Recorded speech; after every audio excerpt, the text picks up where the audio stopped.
比试依旧是抽签进行两两对决。本届榜首的奖品定灵丹一枚，排名前10之人亦可获得进入灵眼之术的资格。这长度不用太显山露水也能过关。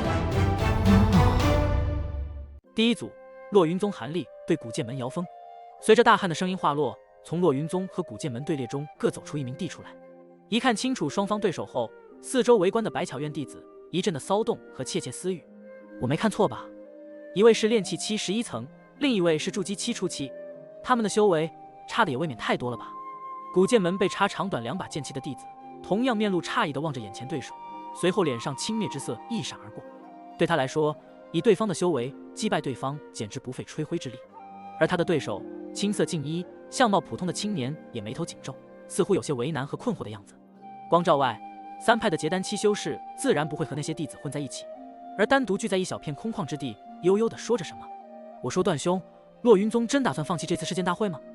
怎么连这样炼气期11层的弟子也能通过宗内选拔？不是你们随便拿来凑数的吧？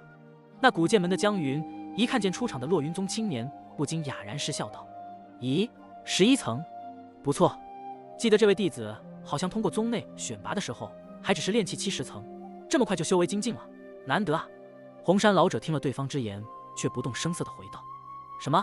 通过选拔10层？段兄，你是在开玩笑吧？古剑门的江云一听此言，露出不信之色。这次红山老者却笑而不答起来。江云见此，心里也有些嘀咕起来，不再言语什么，开始注意场中的情形。比赛开始。光头大汉终于在空中沉声宣布道。青年一听此声，毫不犹豫的两肩一耸，顿时一红一蓝2把飞剑同时从背上激射而出，漂浮在其头顶上空，同时手中绿光闪动，一个绿色光罩浮现在了身上。然后青年才双手飞快地掐诀，准备驱动飞剑攻敌。可是等他熟练之极地做完这一套时，眼前蓦然出现的却是多达50-60枚的通红火球。这些火球夹带着炙热的火浪，气势汹汹地向其扑来。啊！这位姚峰大吃了惊，害得脸色煞白一片。不过他不愧为筑基期修士，对敌的经验倒也丰富，急中生智之下，想也不想地放弃了驱动法器，同时身体立刻往地上一扑，诸多火球从其身上蜂拥而过。顿时他吓了一身的冷汗，不过他因此也更加怒火中烧。惊怒之极一翻身，想要重新跳起给对方一点颜色看时，脑门上却多出了一个黑乎乎大角，毫不留情地往下狠狠踩去。顿时这位古剑门的高徒两眼一黑之下，就人事不知了。光照外面一片哗然，目瞪口呆者大有人在。就是担任裁判的光头大汉也面带古怪之色的深望了青年一眼后，才大声宣布道：落云宗韩立获胜。韩立神色不变地对大汉施了一礼，才从容地走出了光照。随后则有2名古剑门弟子抢进了场地中，将那昏过去的姚峰抬了出去，然后想办法就行。这时场外的矮小老者不能置信的两眼圆睁，脸色难看异常。他虽然知道对方这名弟子能以这般低修为参加大会，肯定有一些古怪在里面，但也万万没想到对方竟会用符箓作为攻击手段，而他寄予厚望的弟子一个照面间就败给了对方，这让刚才还取笑红山老者的他脸面实在难以回转。一时间尴尬神色随后浮现在此位面孔上，满肚的郁闷，却什么话语也无法说出口。呵呵，段兄，你们这位弟子还真有些意思啊，竟一出手就是数十灵石的符箓，虽然有些取巧，但能同时激发如此多火弹符，手法上还真下了一番苦功，普通弟子很难这般熟练的。复姓老者看了光照中韩立的比试后，哑然失笑道：没什么，我们这位弟子本身就是一名制符师，使用符箓攻击倒是很正常的。当然他能舍得一次用出如此多符箓，段某也有些意外的。红山老者见古剑门江云吃瘪的表情，心里自然大觉舒坦，但口中却或真或假的轻描淡写道：哼，只不过符箓多一点而已，现在其他人都知道此手段了，下面的比赛你们这位弟子肯定过不去的。江云还是悻悻地嘀咕了2句。是吗？红山老者嘿嘿一笑后没有再说什么。不过贵宗这位弟子冲过去身法到4世俗间的轻身之术，否则也不可能如此快地打姚师之一个措手不及。青袍儒生瞅了瞅回到落云宗队列中的韩立，丝毫介意没有的点头道：白道友也看出来了，本宗这位弟子以前是一名散修，一身所学是杂了点，让贵门见笑了。红山老者露出点意外之色。这没什么，我以前也曾对世俗界的武技有过一些兴趣，也研究过一点。这种凡人的武技虽然对高阶修士没有什么作用，但是若是炼气期弟子能巧妙运用的话，还是能平添3分实力的。况且贵宗这位弟子手法如此熟练，好像经历过不少实战的样子。本门弟子的落败，倒也不冤枉的。儒生含笑说道。就在3派这些高人气定神闲的说话间，场中的裁判已经换成了洛云宗的灰衣老者。他正面无表情地说道：“第2场，百巧院阮天赐对古剑院周旭。”随着此话出口，从百巧院和古剑门中又分别站出了2名青年，互相施礼抱拳后，就在老者一声开始之各自掐诀，放出法器斗在了一起。3派的结丹修士随即就将刚才的比赛搁置了脑后，聚精会神地关注起这场比试来。不知是否受韩立先前之战的影响，这2名弟明显打得保守了许多，让场外之人看得有些气闷枯燥。最终还是古剑门的剑修弟子技高一筹，用剑气击破了对方的法器防护，获胜而归。后面一场则轮到洛云宗和百巧院的比试。如此这般，第1轮的比试足足花了2日的功夫才轮过一遍。其中古剑门的剑修实力还真不是吹的，除了韩立等寥寥一些人外，其他碰到古剑门的2派弟子明显处在了下风，纷纷落败。这种情形的出现，总算让那姜姓修士重新眉开眼笑起来，大有出了一口闷气的感觉。好在百巧院的几位结丹修士和洛云宗的红山老者对此早有所预料，因此虽然觉得颜面不大好看，但总算能不形于色，故作不介意的样子。光从气度上看，似乎远胜矮小老者数筹。第2轮比赛，韩立的对手是百巧院的一位满面英气的炼气期女修。此女见过韩立先前的比赛，结果一动手后就先放出飞行法器，飞到半空中。在他想来，如此一来自然可进退自如地躲避韩立的符箓攻击，况且对韩立的身法之快，他也颇有些忌惮的样子。韩立看到这种情形，轻叹了一口气，什么也没说的再次一把火弹符扔出。结果在此女得意洋洋地打算避过这些火球时，韩立却2手一掐诀，众多火球在飞射途中红光一闪，化成了数十只拳头大小的火焰小鸟，盘旋飞舞起来。百巧院女修一见此景，吃了一惊，在想驱动法器护身时，韩立却根本不再给其机会，表面上装模作样的念动口诀时，却只是神念一动之下，顿时所有火鸟飞舞到了女修附近，当即从4面8方直撞而上。这位女帝虽然急忙借用符箓释放出了一层水属性护罩，但是乃经得住如此猛烈的攻击，片刻功夫就护罩碎裂。此女无奈之下，只能马上主动认输。此战之后，原来还觉得韩立依仗符箓胜之不武的其他2派弟子，终于有些动容了。不过其中的一些身有强力法器的筑基期修士，却还是对韩立这般暴发户的打法明显不屑一顾。结果5日后的黄昏，云梦山中部一处112立的无名山谷，此谷地处偏僻之地，常年累月被连绵不绝的阴潮迷雾笼罩，可说是伸手不见五指，湿漉灰暗之极。而在这些雾气中，毒蝎和毒蛇之类的毒虫更是在数不胜数，盘踞其中。而且因为这山谷实在不大，所以即使偶尔有修士从谷上飞过，非常容易忽略而过，更不会有人会落下看个究竟。但这一日，谷中的雾气却比往日更加迷蒙，但在山谷深处的一处摆放看似杂乱，但实际上另有玄机的乱石堆处，忽然有白光闪动，接着2个人影凭空出现在了那里。这2人一位灰衣灰袍，面目狰狞，另一名则青袍玉带，相貌儒雅。这不是古剑门的白兄和洛云宗的雨道友吗？怎么世间大会结束了？乱石堆四周明明空无一人的样，却无端传来了懒洋洋的男子声音，略有些嘶哑。原来今日是岳兄当值，大会的确结束了，我2人先过来看看圣地明清灵水准备的怎样了。若是准备妥当，就让那10名弟子直接传送过来了，省得有什么不妥，出了什么意外。古剑门的白姓修士丝毫异色没有的含笑道。至于那一旁的灰衣老者，仍是面无表情，一言不发。能出什么意外？此地光是你我一样的结丹修士，就有3个日夜守在这里，再加上到时候你们几人一齐过来，还怕一群低阶修士翻出什么大浪出来？传声的男子不以为然的样子。灵眼之术事关重大，还是小心无措的好。更何况明清灵水滴入纯液，必须最后一步才可进行，而一调配完成，就要马上进行洗沐，否则灵效就会大减。要不我等何必带着10名弟到此呢？白姓修士微微摇头地说道。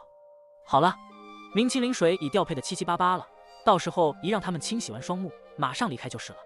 这里禁制重重，他们通过传送到了此地，不会知道此地是哪里的。那男子嘿嘿一笑后，非常自信地说道：如此自然最好，宇兄先暂且留下，我去通知其他道友，让那些弟子传送过来吧。白姓修士微一点头地说道。对了，这次世间大会的赢家还是古剑门吗？那传声的男子忽然想起什么，开口追问了一句。这次大会夺冠的是我们古剑门的梦迪师侄，恐怕要让岳兄有些失望了。青袍儒生微然一笑地说道：“哼，你们剑修在筑基期比我们普通修士实力强一些，这有什么好奇怪的？但是到了结丹期后，谁强谁弱，可就不好说了。有机会给你三师兄带个话。”岳某很想和其再切磋一二的。男子慵懒的声音露出一丝不服之色。白姓儒生听了这话，默然了一下，但随即轻笑一声地说道：“看来岳兄对当年败在三师兄手上之事还是耿耿于怀啊。不过，恐怕要让道友失望了。三师兄如今正冲击结丹后期的境界，刚刚闭关了。结丹后期闭关？”传声男子明显怔了一怔，随后长叹一口气，就再也没声音传出。古剑门的白姓修士也不多说的一抬手，一道白光打到附近一块看似普通的青石上，顿时乱石堆中光芒闪动，一片白光涌现后，此人消失得无影无踪。这乱石堆竟是被巧妙掩饰的一处传送法阵。而灰衣老者见对方走后，自己则自顾自地在附近找块山石盘膝坐下。传送阵另一端，百巧院一间面积不大的石室中，儒生身影在白光中出现在了法阵中，四周站着复姓老者等三派的几名高阶修士。怎么样，师弟，那边准备的差不多了吧？江姓修士一见儒生身形浮现，不假思索地先问道：“师兄放心，圣地那里一切都妥当了，现在就可以传送过去。”儒生笑着回道：“这就好，麻烦段兄将那10名后辈带进来吧。按照约定，我们三派各派1名结丹修士随行。我们这边由汪长老跟着，洛云宗也已经有了雨峰主了。江兄，你们这边是谁一同前去？”复姓老者满意的一点头，说道。红山老者闻言，二话不说的推门出去。圣地有什么好去的？又不是没去过，就由白师弟跑一趟吧。江姓老者却不在乎的回道：“也行。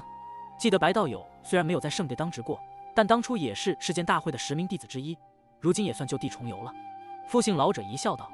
青袍儒生神色平和，点头答应，没有说什么。但白衣少妇却妩媚一笑的来到儒生身旁，和他并肩立，一副恩爱之极的样子。这时石室外有脚步声传来，红山老者神色平静地走了进来，后面跟着三派进入前10的弟子。这一次洛云宗虽然还是没拿到第一，但是进入前10的弟子却足有4人之多，占3派之首。这让段姓老者表面平静，但心里颇有些自得。想到这里，他目光不由得往自家弟子的4人望去，天泉峰的木姓女子，火云峰一名面色冷毅叫孙虎的青年，至于另外2人，则就是韩立和那杜东了。韩立倒罢了，一看到杜东，这位火云峰峰主脸上神色不变，心里却不禁暗自冷哼一声，一丝讥讽之色在心底闪过。至于这次取得第一的弟子，是一名神情如出鞘利剑般的黑衣青年，此青年就是拥有9灵剑体的古剑门弟子孟迪。9灵剑体号称修仙界3大剑修灵体，这一点不是开玩笑之事。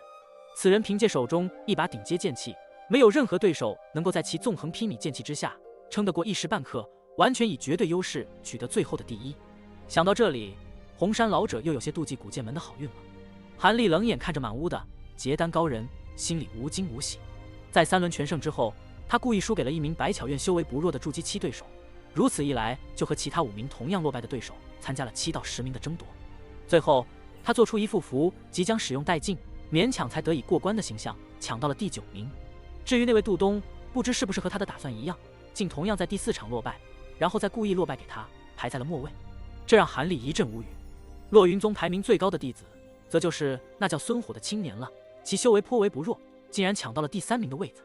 但以韩立的眼光看来，此人除了第1名的黑衣青年外，其法器若是能和他功法相配，就是击败排在第2位的那名百巧院弟子，也完全不成问题的。大会一结束，前10名的弟子每人都发了1件顶阶法器，而孟迪则多出了一个玉盒，里面放着1枚定灵丹。韩立看到玉盒时，心里不假思索就有了决定，若是此行顺利，能得到灵眼之术的灵根和丹方也就算了，若是不行，他可不介意从这位古剑门徒手中借走此物一用。毕竟凝结元婴时，有了定灵丹会让其轻松不少。韩立正思量间，复姓老者已经开始让众弟子传送了。3派这些年轻修士也知道下面要去什么地方，大部分人都喜笑颜开起来。在白光闪动中，白姓修士和一位面色红润的百巧院中年修士先传了过去，接着众弟子两两一起的同样过去。韩立等人在一阵头晕目眩后，出现在了一个浓雾弥漫、空气潮湿的荒凉石堆中。韩立眼睛微眯之下，下意识地放出神识想探测一下此地，可是神念才伸出数十丈远，就立刻被某种禁制挡了回来。他心中一凛，知道此地设下了厉害非常的法阵，最好还是偷偷达成目的的好。灰衣老者见他们全都传送过来，不慌不忙站起身来，一抬手，一道黄色法诀打出，飞进雾气中，不见了踪影。四周的浓雾翻滚起来，接着面朝他们的方向，雾气忽然散尽，不远处露出一面满是青苔的石壁出来，似乎从未有人来过的样子。你们听好了，因为灵水炼制完毕，必须马上用来洗沐，所以你们才有这机缘进入3派禁地之中，否则平时就是我等也不得靠近此地的。你们进入后，只能在里面待上1天1夜，第2日就必须马上离开，而里面禁制重重，绝不准在里面乱闯，否则后果自负。白姓儒生似乎非常熟悉里面的一切，未等另外2人说什么，就先声音意涵地告诫道：这些低阶弟子自然个个都口中答应。而这时，从那青色石壁方向传来了当初传声的男子声音：好了，有什么交代的，等进来再说，我这就要将大阵给你放开一个口子。岳姓男子一说完此话，石壁上一阵水面般的晃动模糊，随后绿芒四射，让人无法直视。片刻后，当众人重新回过神来望向前方时，才愕然发现青色石壁蓦然不见，取而代之的却是一扇双门紧闭的巨大石门。石门上面符咒纹密密麻麻，五颜六色灵光更是闪动不停，也不知下了多少威力极大的禁制在上面。在石门外更是有数层黄的光幕，将此门罩在其内，根本无法轻易接触石门。可这时，在高达10余丈的巨门前，双手道被站着一名黄衣修士。此修士仿佛40来岁年纪，双浓黑，粗眉微微倒竖，一脸惊人之极的煞气，让普通人一看之下大感心惊胆战，不敢和其对视分毫。呵呵，岳师兄的鬼煞诀似乎进展不少，看来师兄在圣树附近修习，修为真是1日千里了。百巧院的中年修士一见黄衣修士煞气冲天的样子，当即脸露几分羡慕之色的喃喃道。他说的话语声音不大，但听到岳姓修士耳中却清清楚楚。黄衣修士当即一翻白眼，毫不客气地说道：哼，你若是愿意困守禁地5、60年，自然也可以进来苦修的，就怕师弟到时耐不住性子了。百巧院的中年修士听了这话，当即面露讪讪之色：师弟，我只是随口说说，岳师兄和吴、田2位师兄镇守这里，自然辛苦之极。我刚才……好了，不用多说了，这禁制是我3派的几位元婴期师叔共同施法设立的，我打开禁制也只能片刻时间，你们还是抓紧时间吧。黄衣修士一说完这话，当即手掌一翻，手上多出了一件黄色令牌出来。他脸露凝重之色，口中念念有词。令牌上忽然黄芒大放，接着一片黄霞从冲席卷而出，所到之处，光幕顿时纷纷融化消失，露出了一个数丈许大小的通道出来。全都进去，动作快一点！儒生一见此景，想都不想的口中催促道，然后率先化为一道白虹飞射而进。灰衣老者和百巧院的中年修士同样口中吩咐一声，也一样激射进去。韩立等人见此，更不敢怠慢，纷纷御气跟了进去。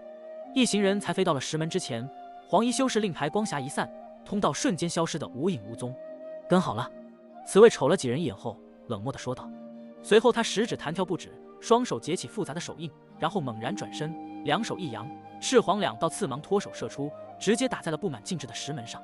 顿时原本紧闭的青色大门符文一一闪动，在一阵低沉的嗡鸣声中，大门慢慢打开了，露出里面一个长长的方形通道出来。黄衣修士二话不说的大步走了进去，其他人互望了一眼后就紧随而进。韩立走在众弟子中间，目不斜视的样子，但实际上神识扫视着附近的一切。这方形通道看起来是直接用法器在这山腹之内开凿出来的，不但四壁光滑异常，并且每走几步，壁面上必定刻有一些深奥难明的符咒纹。他虽然一时无法细加研究它们，但也知道这些东西绝不是当摆设用的。通道不算长，只走了100余丈左右，众人就眼见一亮，出现在了一间整洁的石厅内，广约5、60丈，高约7、8丈，也不算小了。而石厅中间有一张数尺大的青色石台，石面条数刻痕纵横交错，竟是一张硕大的棋盘，黑白2色棋子遍布满盘，似乎到了最关键之处。